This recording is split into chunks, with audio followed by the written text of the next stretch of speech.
The morning mist rises slowly from the valley floor, clinging to the ancient stones like a veil of forgotten centuries. Above the rooftops of a small French town, the spires of a Gothic cathedral pierce the gray sky, silent witnesses to a history written in limestone and faith.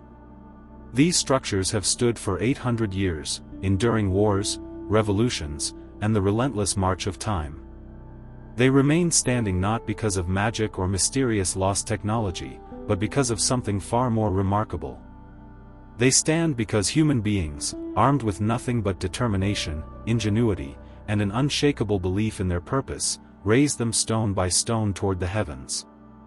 The story of Europe's great cathedrals is one of the most extraordinary chapters in human history. It is a story that requires no embellishment, no conspiracy, no appeal to vanished civilizations or forgotten sciences. The truth, preserved in thousands of documents, drawings, financial records, and physical evidence, tells a tale more impressive than any myth. These buildings represent the pinnacle of medieval engineering, a testament to what human hands and minds can achieve when united by a common vision. In the modern age, a strange phenomenon has emerged. Across the internet and in countless videos, some voices suggest that these structures could not have been built by medieval people. They propose that the technology required must have come from an earlier, more advanced civilization, now erased from history. They point to the precision of the stonework, the height of the vaults, the mathematical perfection of the proportions. Surely, they argue, such achievements were beyond the capabilities of people who lived before electricity, before computers, before modern cranes and power tools. This documentary will demonstrate why those theories, however seductive they may appear, collapse under the weight of evidence. The real story of how these cathedrals were built is not only more credible than the alternative narratives. It is also more inspiring. For it reveals that ordinary human beings, working with tools that seem primitive by today's standards, accomplished feats of engineering that still challenge modern architects and engineers to fully understand. The construction of a medieval cathedral began not with stones, but with faith. In the centuries following the fall of Rome, Christianity spread across Europe, becoming the organizing principle of society. The church was not merely a religious institution. It was the center of education, law, medicine, and culture. Bishops wielded power comparable to kings. Communities measured their prestige by the grandeur of their churches. A magnificent cathedral was not just a place of worship. It was a statement of identity, a symbol of civic pride, a monument to the glory of God and the ambition of those who served him. The decision to build a cathedral was never taken lightly. It required the approval of the bishop, the support of the local nobility, and the commitment of the entire community. Financing such a project demanded enormous resources. Money came from multiple sources. The church collected tithes and donations. Wealthy patrons contributed in exchange for prayers and the promise of salvation.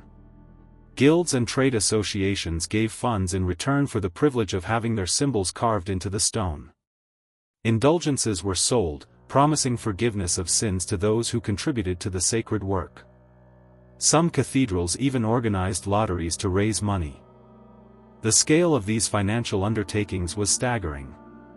The construction of a major cathedral could consume the economic output of an entire region for decades. Records from the building of Westminster Abbey in London, Cologne Cathedral in Germany, and the great French cathedrals at Reims, Amiens, and Chartres reveal complex systems of accounting and management. Bishops appointed special officials to oversee the finances. Contracts were drawn up with suppliers and craftsmen. Disputes over payment were settled in ecclesiastical courts. The bureaucracy required to build a cathedral was nearly as impressive as the structure itself. The financial records of many cathedrals survive to this day. They reveal the mundane reality behind the sacred edifice. Payments to quarrymen, wages for masons, expenses for food and lodging, contracts with suppliers of lead and timber and glass. These documents, preserved in cathedral archives across Europe, tell a story of careful planning and practical management. The construction of Chartres Cathedral, for instance, is documented in hundreds of surviving records that detail the purchase of materials, the hiring of workers, and the slow progress of the building over decades. Similar records exist for Notre Dame de Paris, whose construction began in 1163 and continued for nearly 2 centuries. Before a single stone could be laid, the ground had to be prepared. Medieval builders understood the importance of solid foundations. They dug deep trenches, sometimes reaching down to bedrock, and filled them with layers of rubble and mortar. In cities built on softer ground, they drove wooden piles into the earth to create a stable base. The great Cathedral of Winchester, built on marshy land in southern England, required thousands of beech logs to be driven into the waterlogged soil before construction could begin. Modern archaeological excavations have uncovered these ancient foundations, confirming the techniques described in medieval texts. The knowledge of Roman building techniques never entirely disappeared during the so-called Dark Ages. Monasteries preserved ancient texts, including the works of Vitruvius, the Roman architect whose writings on construction remained influential throughout the medieval period. Monks copied these manuscripts by hand, ensuring that the principles of classical architecture survived into the new era. When the great age of cathedral building began in the 12th century, builders drew upon this accumulated wisdom, combining it with innovations of their own. The library of the monastery of St. Gall in Switzerland preserves a famous architectural drawing from the 9th century, known as the Plan of St. Gall. This remarkable document shows the layout of an ideal monastery, complete with church, dormitories, workshops, and gardens. It demonstrates that medieval architects were capable of detailed planning centuries before the Gothic Age. The plan includes measurements and annotations, evidence of a systematic approach to design that contradicts any notion of medieval builders as primitive or unsophisticated. The design of a cathedral was entrusted to the master builder, a figure of considerable status and expertise. The master builder was not merely an architect in the modern sense. He was engineer, project manager, and artistic director all in one. He supervised every aspect of the construction, from the initial design to the final placement of the roof tiles. He worked closely with teams of specialized craftsmen, each responsible for a particular aspect of the work. The master builder's reputation was his livelihood. A successful project could bring commissions from across Europe. A failure could end a career in disgrace. The training of a master builder took decades. Young men entered the profession as apprentices, typically around the age of 12 or 14. They spent years learning the basics of stone cutting, mortar mixing, and scaffold building. Those who showed aptitude progressed to more skilled work, eventually becoming journeymen who traveled from site to site, gaining experience and building their reputations. Only after many years of practice could a craftsman hope to achieve the rank of master. The knowledge passed from generation to generation was not secret in any mystical sense. It was proprietary, guarded because it represented years of hard-won experience and professional expertise. The tools available to medieval builders were simple but effective. They used hammers and chisels to shape the stone, saws and axes to cut timber, trowels and levels to lay the courses true. They measured distances with knotted ropes and wooden rods. They calculated angles using compasses and squares. The medieval compass, a simple tool consisting of 2 legs joined at a pivot, allowed the drawing of precise circles and arcs. The square, typically made of wood or metal, ensured that corners were true and walls were vertical. None of these instruments required advanced technology. All of them had been in use for thousands of years. The mathematics employed in cathedral design was sophisticated but not mysterious. Medieval builders used geometry extensively, drawing upon principles that had been known since ancient times. They understood the properties of circles, triangles, and squares. They knew how to calculate proportions and how to create harmonious relationships between different parts of a building. The famous golden ratio, which appears throughout Gothic architecture, was described by Euclid in ancient Greece. Medieval masons learned these principles through apprenticeship, passing them down from master to student through generations. The application of geometry to cathedral design produced structures of remarkable precision. The nave of a Gothic cathedral was typically laid out using simple geometric relationships. The width might be determined by the diameter of a circle, the height by a multiple of that diameter. The positions of columns, the spans of arches, the proportions of windows, all followed geometric rules that ensured visual harmony. These principles were not arbitrary aesthetic choices.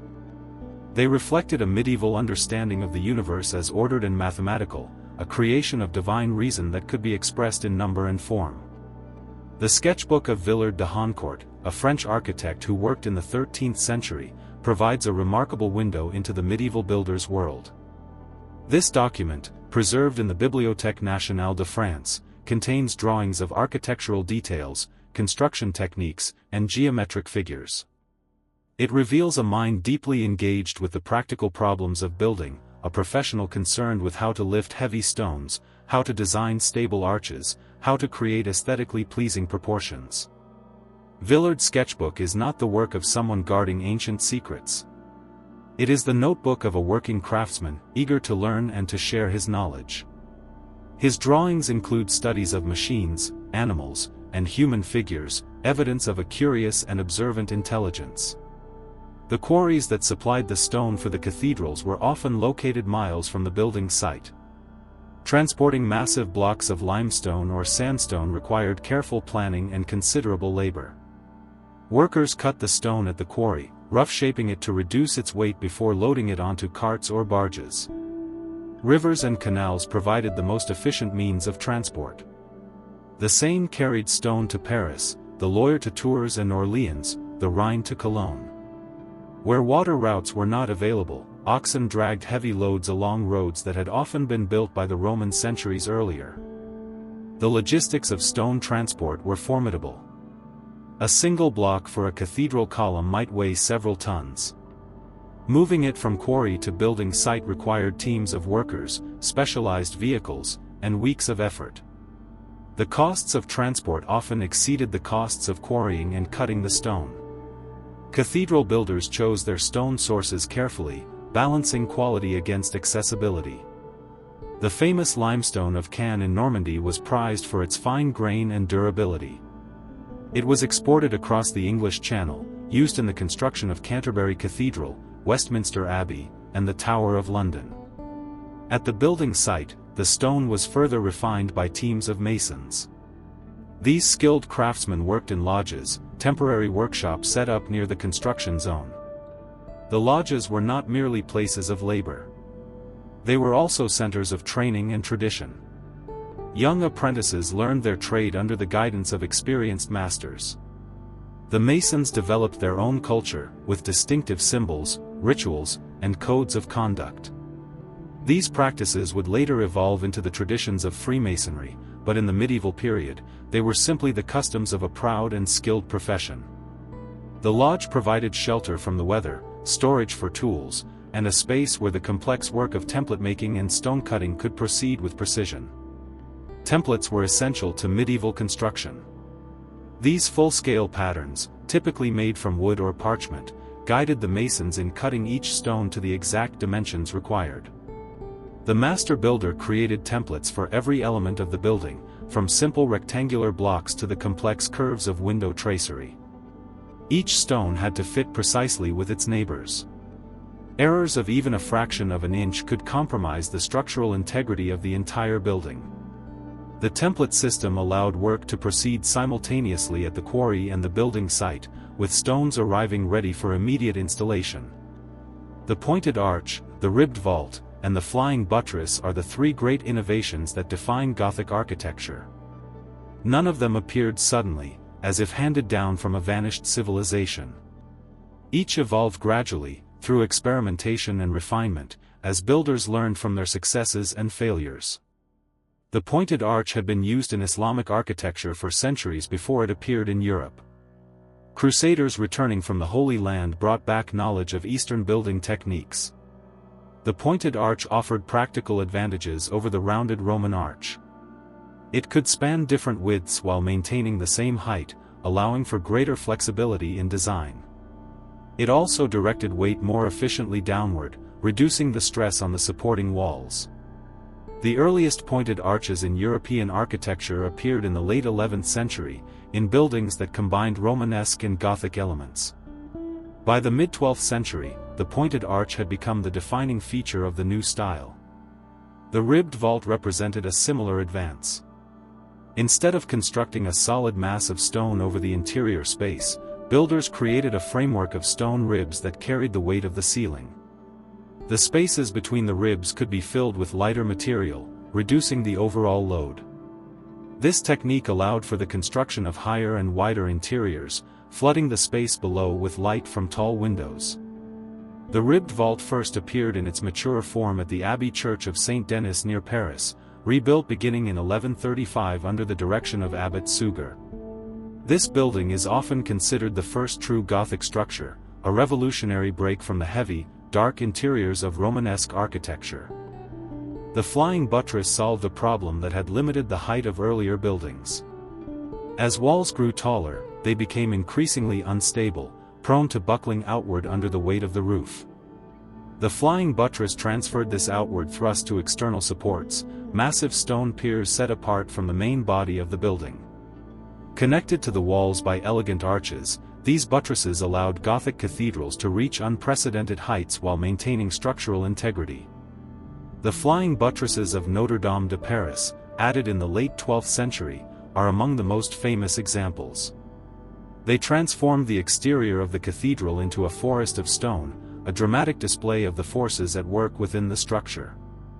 None of these innovations required supernatural knowledge. They emerged through trial and error, through the gradual accumulation of experience over generations. Some experiments failed. Walls collapsed, towers crumbled, ambitious projects had to be scaled back or abandoned. The Cathedral of Beauvais attempted to reach higher than any building before it. In 1284, part of the choir vault collapsed, a dramatic reminder of the limits of medieval technology. The builders reconstructed the fallen sections, adding additional supports, but the cathedral was never completed according to its original plan. The ruins of unfinished cathedrals and the records of structural disasters remind us that medieval builders were not infallible. They were human beings, pushing the limits of their knowledge, sometimes succeeding brilliantly, sometimes falling short. The construction of a single cathedral could take a century or more. Workers who laid the foundations knew they would never see the completed building. This required a remarkable continuity of purpose, a willingness to labor for a goal that transcended individual lifetimes. The cathedrals were multi-generational projects, expressions of a society that thought in terms of centuries rather than years. The Cathedral of Cologne, begun in 1248, was not completed until 1880, more than 600 years later. For most of that time, a massive crane stood atop the unfinished South Tower, a symbol of the work that remained to be done. The workforce that built these structures was diverse. At the top were the master masons, highly skilled professionals who commanded substantial wages and considerable respect. Below them worked journeymen, trained craftsmen who had completed their apprenticeships but had not yet achieved master status. Apprentices, often teenagers, performed the most basic tasks while learning their trade. Unskilled laborers, hired by the day or the season, provided the muscle power needed to move materials and perform heavy work. At peak periods of construction, a major cathedral might employ several hundred workers simultaneously. Women also played a role in cathedral construction, though their contributions have often been overlooked. Records show women working as laborers, carrying materials and mixing mortar. Some widows inherited their husbands' positions in the building trades and continued to manage workshops. Guild records from various cities document women paying dues and participating in trade activities. The medieval construction site was not the exclusively male domain that later centuries assumed it to be. The scaffolding that allowed workers to reach the upper levels of the building was a marvel of engineering in its own right. Built from timber, these temporary structures rose alongside the growing walls, providing platforms for masons and hoists for lifting materials.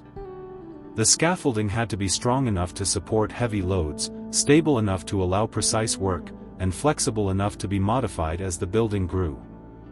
Medieval builders understood the principles of structural engineering. They knew how to brace their scaffolds against wind and how to distribute weight across multiple supports. When the construction was complete, the scaffolding was dismantled, leaving no trace of the framework that had made the work possible. Medieval builders understood the principles of mechanical advantage. They used cranes powered by tread wheels, large wooden drums inside which men walked to turn the mechanism. A single worker inside a treadwheel crane could lift stones weighing several tons.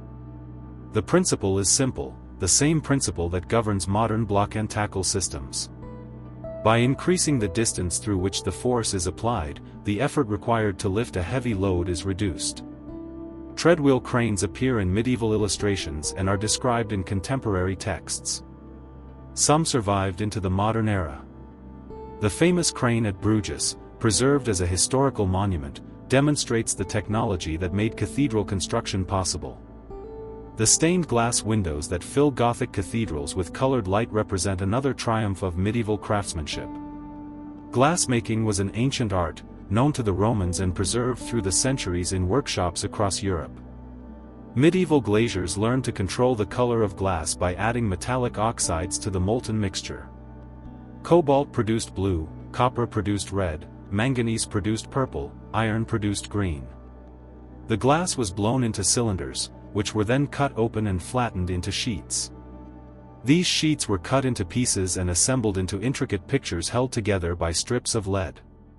The windows of Chartres Cathedral, many of which survive from the 13th century, demonstrate the extraordinary skill of medieval glaziers.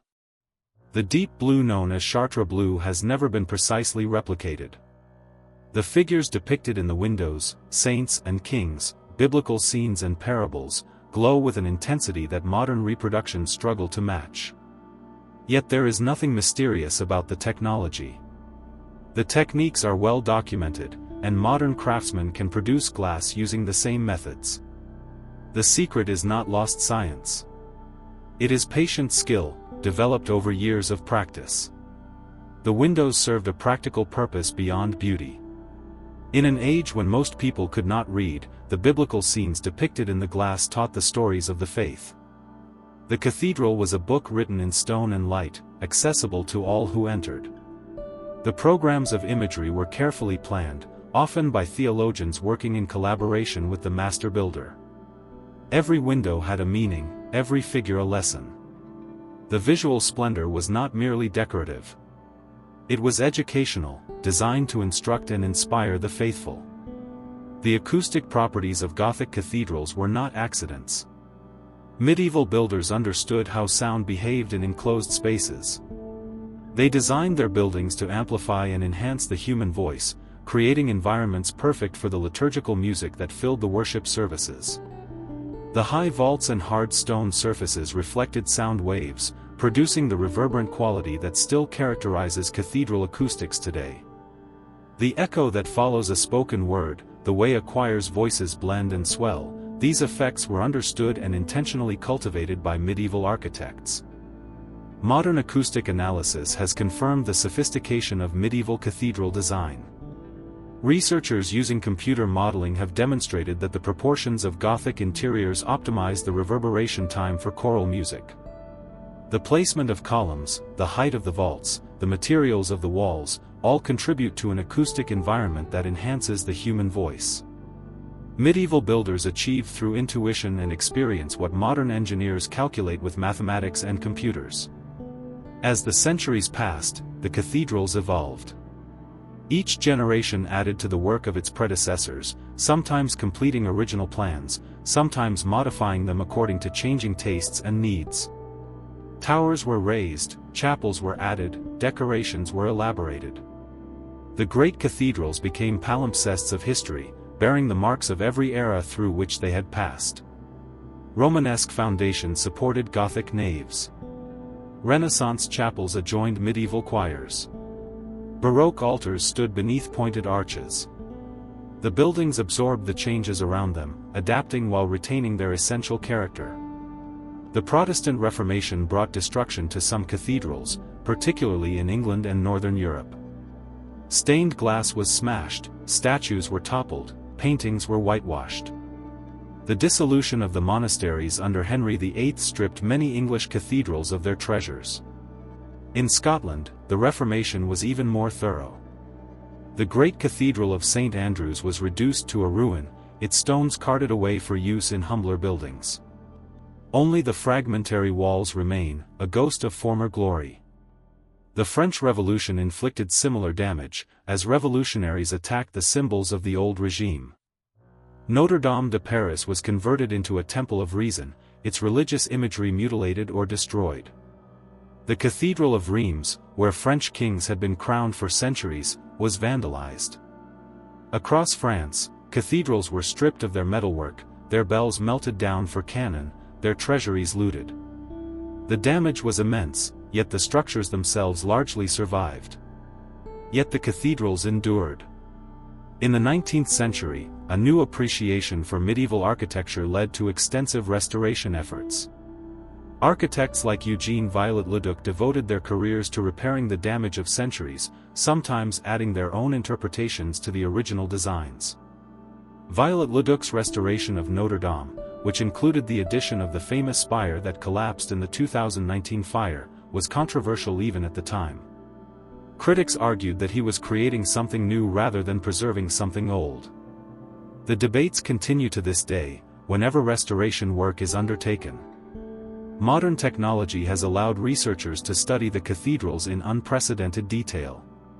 Laser scanning has created precise three-dimensional models of the buildings, revealing construction techniques invisible to the naked eye. Analysis of the mortar has identified the sources of the limestone and the composition of the binding agents. Dendrochronology, the study of tree rings, has dated the timber used in roofs and scaffolding to specific years, confirming the chronologies established by documentary evidence. Ground-penetrating radar has mapped the foundations beneath the floors, revealing earlier structures and construction phases. Every scientific investigation has confirmed the historical account of cathedral construction.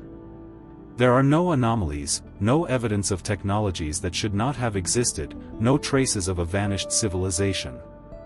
The cathedrals were built exactly as the records say they were built, by medieval people using medieval techniques. The stones show the marks of medieval tools. The mortar contains the materials available in medieval quarries. The timber came from forests that grew in medieval times.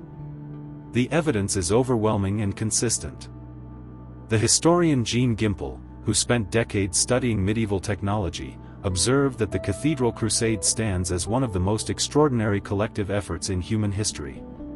His research, based on years of archival study and fieldwork, demonstrated the sophistication of medieval builders without resorting to any suggestion of outside influence or lost knowledge. The evidence, he concluded, speaks for itself. The persistence of alternative theories about cathedral construction reflects a broader phenomenon in contemporary culture. In an age of rapid technological change, many people struggle to believe that earlier societies could have achieved great things without modern tools. There is a tendency to underestimate the capabilities of our ancestors, to assume that they must have had access to resources we know nothing about. This assumption does a disservice to the men and women who actually built these structures. It diminishes their achievement by attributing it to forces beyond their control. The truth is that medieval people were neither more nor less intelligent than people today. They had different knowledge, different tools, different priorities. But they possessed the same fundamental human capacity for problem-solving, creativity, and perseverance. When faced with the challenge of raising a building taller than any before it, they applied their intelligence and skills to the task, developing new techniques as needed, learning from their mistakes, and ultimately succeeding beyond what anyone had thought possible. The cathedrals stand today as proof of what human hands can accomplish.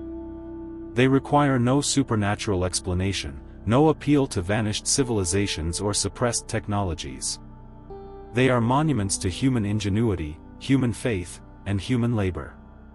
Every stone, every carved figure, every piece of colored glass represents countless hours of work by people whose names have mostly been forgotten.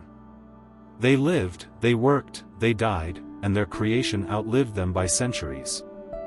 To walk through a Gothic cathedral today is to enter a space created by hands that turned to dust 700 years ago. The light that streams through the windows fell on faces now unknown. The echoes that linger in the vaults once carried the voices of people whose lives were utterly different from our own. Yet their achievement remains, tangible and undeniable, a bridge across the centuries connecting us to our ancestors. The next time someone claims that the cathedrals could not have been built by medieval people, consider what that claim implies. It suggests that we should dismiss the testimony of thousands of documents, the evidence of archaeology, the conclusions of scientific analysis. It suggests that we should ignore the obvious continuity of building traditions from Roman times through the Middle Ages and beyond. It suggests that we should believe in a vast conspiracy to hide the true history of the world, a conspiracy so effective that it left no trace except in the imaginations of those who propose it. The alternative is simpler and more satisfying. The cathedrals were built by human beings, using knowledge accumulated over centuries and skills honed through years of practice. They are products of human culture, human ambition, and human devotion. They are ours, the inheritance of our species, evidence of what we are capable of when we set our minds to a task greater than ourselves. The stones of Chartres, the spires of Cologne, the vaults of Amiens, the towers of Notre Dame, all of them were raised by hands no different from our own. The men and women who built them did not have access to secret technologies or forgotten sciences. They had something more valuable. They had the determination to attempt the impossible and the skill to achieve it. History does not need embellishment. The truth is remarkable enough. The great cathedrals of Europe stand as proof that human beings, working together across generations, can create structures of astonishing beauty and engineering brilliance. No mysteries need to be invented. No conspiracies need to be imagined. The evidence is there for all to see, written in stone and light, a testament to the enduring power of human creativity. The mist that rose from the valley at dawn has burned away in the afternoon sun. The cathedral stands as it has stood for 8 centuries, its stones warm with light, its shadows deep with history. Pilgrims and tourists walk through its doors, looking up at vaults that seem to defy gravity. They marvel at what human hands have built. And somewhere, perhaps, the spirits of the builders look down and are satisfied. Their work endures. Their monument stands. Their story, the real story, is the greatest story of all.